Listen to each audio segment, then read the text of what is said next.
À ton avis, quel est aujourd'hui l'intérêt pour Emmanuel Macron de relancer les économies africaines? Est-ce que c'est une question d'hégémonie en Afrique? Je pense qu'il y a un intérêt clairement pour la France de ne pas laisser l'Afrique s'enfoncer dans la pauvreté. C'est plutôt une question économique qu'une question d'humanisme. La France a une grosse partie de ces multinationales qui produisent les biens primaires que sont l'énergie, les matières premières en Afrique. Donc il faut absolument que ces multinationales françaises, elles ne sont pas que françaises, mais il y a une grosse partie où elles sont françaises, aient une stabilité pour pouvoir travailler. Si demain vous avez une instabilité politique, due aux famines notamment, ces entreprises ne peuvent plus travailler. Donc il faut assurer une stabilité, on va dire, politique et économique à l'Afrique en l'aidant pour permettre à ces entreprises de pouvoir extraire les matières premières et les matières minières du sol africain, parce que ces entreprises sont françaises. Et puis l'autre chose, c'est que la balance commerciale de la France est excédentaire envers l'Afrique, c'est-à-dire que nous exportons beaucoup de biens vers l'Afrique. Donc si l'Afrique n'a pas les moyens de nous les acheter, il y a moins d'exportation pour nos entreprises. Et s'il y a moins d'exportation, il y a moins de bénéfices.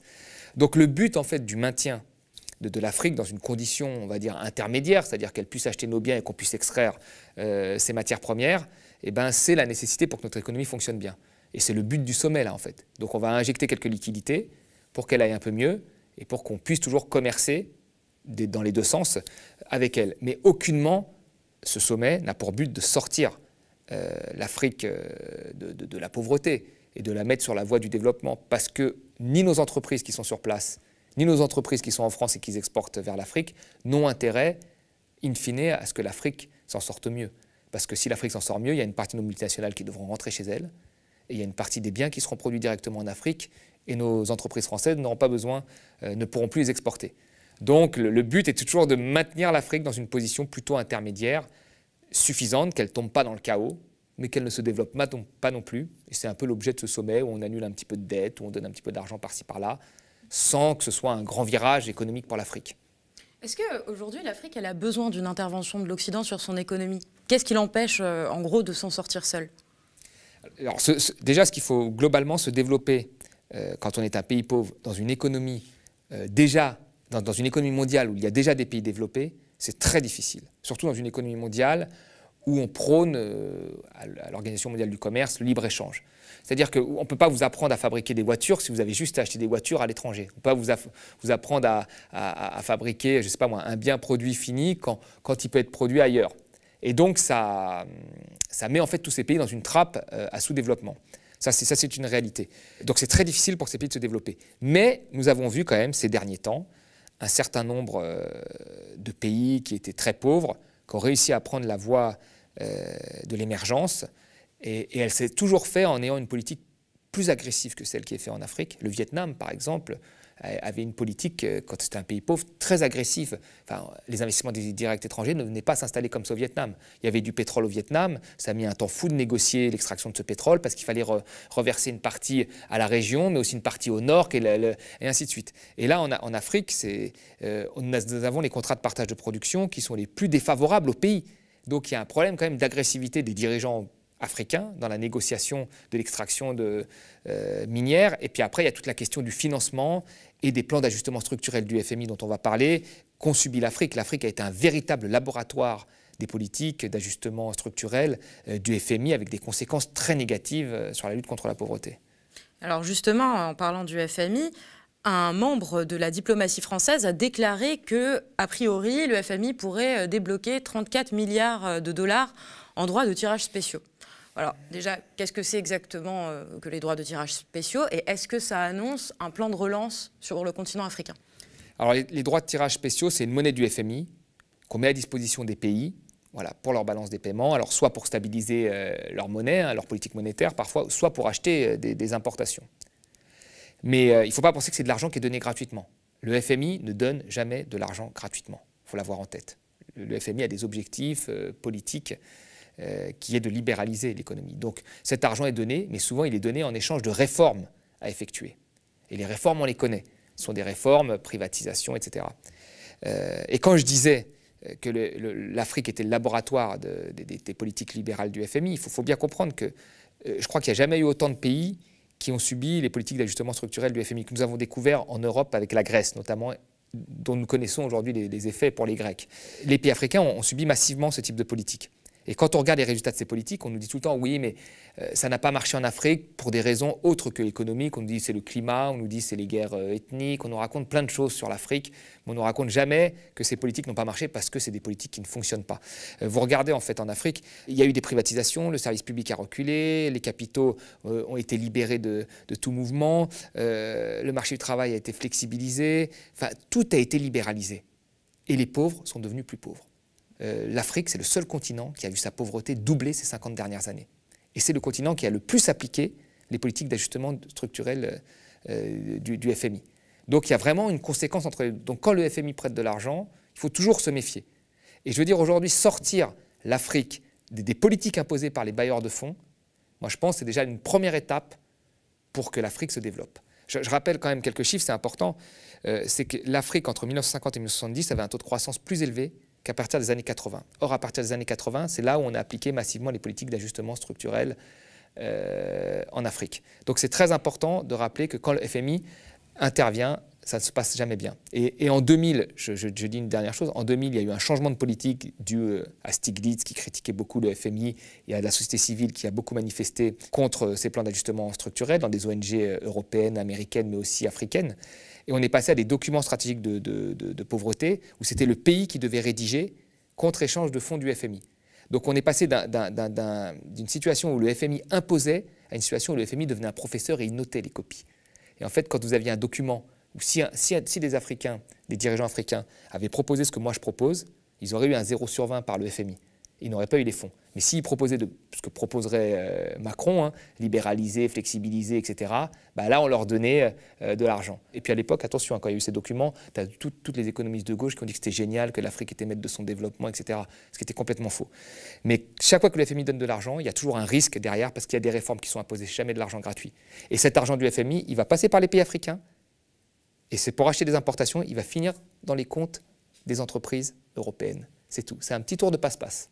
Alors, je voulais aussi revenir sur une déclaration de Bruno Le Maire, dont on regarde un petit extrait tout de suite. Ce qui sauvera l'économie africaine, j'en suis convaincu, c'est l'entrepreneuriat africain, c'est les PME africaines, c'est l'esprit d'entreprise qui anime beaucoup de jeunes dans les États africains. Et moi, je dois dire mon admiration pour tous ces jeunes entrepreneurs que je rencontre, toutes ces femmes entrepreneurs que je rencontre, parce qu'elles ont beaucoup de difficultés à lever les financements nécessaires. C'est cet esprit d'initiative et d'entreprise que nous voulons soutenir. Alors, pour Bruno Le Maire, les économies africaines sont un atout majeur et la jeunesse est habitée par l'envie d'entreprendre.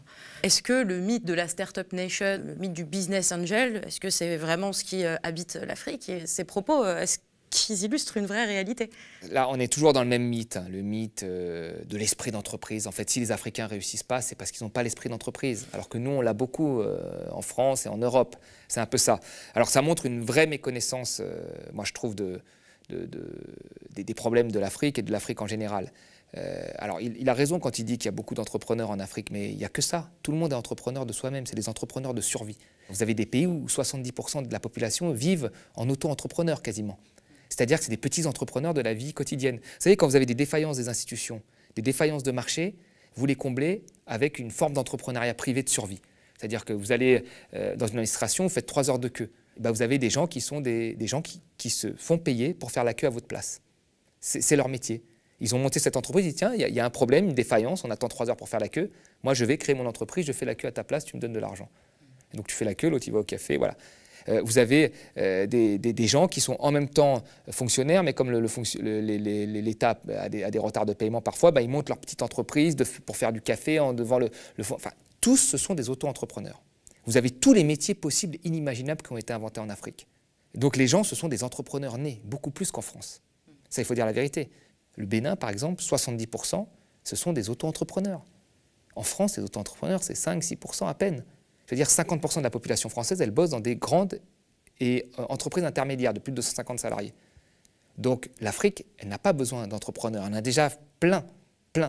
Elle a besoin surtout d'industrie. C'est hyper paternaliste en plus de qualifier ces personnes qui survivent en tentant de pallier les défaillances du système de business angel ou d'auto-entrepreneur ou quoi que ce soit. Enfin, c'est différent d'un auto-entrepreneur français. Bah, bien sûr, là, il y a un mythe du super-héros entrepreneur qui pourrait réussir seul. Mais quand vous regardez en Afrique, même quand vous regardez les plus grands chefs d'entreprise africains, c'est des gens qui sont extrêmement innovants, qui ont inventé des choses. Mais souvent, l'accès au financement, les banques n'ont jamais voulu leur prêter d'argent ou à des taux mirobolants. Donc c'est souvent des entreprises étrangères, par exemple comme Total, hein, qui sont obligées d'investir dans des provisions d'investissement diversifiées, c'est obligatoire, et qui vont prendre le capital d'un start-upper, on va dire, ou d'un grand entrepreneur africain, et lui permettre d'avoir des fonds, et lui, il va s'enrichir. Mais voilà. Et vous avez après toute cette petite, tout le reste de la population qui est un entrepreneuriat de survie. Mais aujourd'hui, ce qui manque à l'Afrique, quand on regarde, l'Afrique, la plupart des biens qu'elle produit et qu'elle exporte, ce sont des biens primaires, c'est-à-dire des matières premières, de l'énergie. Et ces matières premières, cette énergie, elle n'arrive même pas à le transformer sur place. C'est-à-dire que par exemple, un pays comme le Congo, il exporte du pétrole, le pétrole est transformé en essence en France, et elle importe de l'essence. Alors elle pourrait transformer son pétrole en essence chez elle. Donc là, elle aurait une industrie qui permettrait d'employer des Congolais, voilà, et de transformer un produit qui vient de chez elle. Et bien, il n'y a même pas ça. Mais ça, personne n'en parlera, parce qu'à qui ça profite de transformer? Ça profite aux industries européennes. Donc personne ne dira, le problème de l'Afrique, c'est le franc CFA.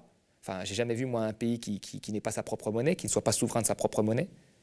Quand un étudiant, quand Macron était en visite en Afrique, qu'il a tutoyé un président qui allait comme ça en disant qu'il allait réparer la clim, on s'en souvient, ça, en le tutoyant, on reste ici, tu vas réparer la clim. Soit dit en passant, quelqu'un qui a vécu en Afrique sait qu'il y a quand même un respect des anciens qui est un peu plus élevé, on va dire, que chez nous. Après, un étudiant lui a trié sur le volet, parce que les étudiants étaient triés sur le volet. Dehors, ils manifestaient, dedans, ils devaient être avec Macron. Et ceux qui étaient dedans, il y en a un qui a eu le courage de poser cette question du franc CFA et de la souveraineté monétaire. Macron, il dit, est-ce qu'il y a un économiste dans la salle? Il dit ça, genre le franc CFA, de ne pas être souverain de sa monnaie, c'est génial. Bah, allez dire ça à la Chine, au Vietnam, vous allez voir comment ils vont vous répondre, ou à l'Amérique du Sud, vous allez voir. Enfin, la politique monétaire, c'est la base. Hein. Donc ça, on n'en parlera jamais. Le fait que quand une entreprise investisse en Afrique, qu'elle soit obligée d'investir, je sais pas moi, dans des raffineries, etc., comme des pays du Golfe le demandent, comme des pays d'Amérique du Sud, ça, il ne faut pas en parler. Vous voyez? Donc il faut dire, ah, l'entrepreneur c'est super, on va te donner un peu d'argent, microcrédit, 2-3 euros, tu vas pouvoir arrondir tes fins de mois et c'est toi qui vas sauver l'Afrique. Non, non, non. Si on veut un vrai plan pour sauver l'Afrique, il faut, moi je l'ai dit, que les dirigeants soient un peu plus agressifs dans les négociations. Ils peuvent le faire aujourd'hui parce qu'ils ont le choix avec des pays comme la Chine qui sont intéressés par leurs matières premières. Et donc il faut qu'ils fassent jouer cette concurrence pour être plus agressifs, comme l'est l'Amérique du Sud, comme sont les pays du Golfe. Il faut qu'ils exigent que les entreprises multinationales, qui sont principalement européennes, qui viennent tirer leurs matières premières, réinvestissent dans l'économie locale pour qu'ils puissent transformer leurs produits finis. Ça, ce sera la première étape. Le reste, les institutions, la baisse de corruption, elle viendra après, comme ça a été le cas chez nous quand on s'est développé.